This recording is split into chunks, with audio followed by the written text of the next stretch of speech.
இந்த கேப்பை பயன்படுத்தி அந்த மான்ஸ்டர் வாயிலிருந்து பபிள்ஸா விடுறான். என்னடான்னு தொட்டு பார்த்தா அதோட எச்சிவிய கல்லாக்கிருமாமா. இப்படி பேசிக்கிட்டே அந்த குழந்தைய வாயில போட்டான். நீ வாயன் நெசாக்கு கோவம் வருது.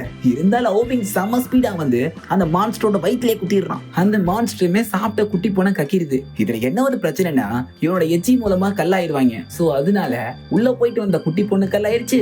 அதை வெளியெடுத்த இந்த ஓபிங் கல்லாயிட்டான். இந்த நேரத்துல நெசா அவனோட மூளையை பயன்படுத்தி ஆல்ரெடி கல்லான ஓபிங்க தற்காப்புக்கு வச்சுக்கிட்டு அந்த தண்ணி மிருகத்தை துவைக்கிறான். நான் அடி தாங்காத புள்ள விட்டுரு, நான் வேணா ஆன்டிடோட் தரேன் அப்படின்றான். ஆன்டிடோட்னா இப்ப கல்லான மறுபடியும் சரிப்படுத்துறதுக்கான ஒரு மருந்து. சரி கொடுத்து தொல்ல அப்படின்னா சளியை சிந்தி கையில கொடுக்குது. இது நான் கேட்கவே இல்லையே. இல்ல இதுதான் ஆன்டிடோட், இதை பயன்படுத்தி தான் குணப்படுத்த முடியும்னு சொல்லுது. கண்ட கர்மாந்திரம். அதையுமே எப்படியோ கஷ்டப்பட்டு குடிச்சிடுறான். சரி இவங்களால எப்படி குடிக்க முடியும், இவங்க தான் வாயை திறக்க முடியாது அப்படின்னு சொன்னா இதை குடிக்கணும்னு அவசியம் இல்ல. குடிக்க அவசியம் இல்லையா? என்ன பார்த்தா உனக்கு எப்படி தெரியுது? அடுத்த சீன்ல பார்க்கும்போது மான்ஸ்டருக்கு மூஞ்சில வீங்கி இருக்குது.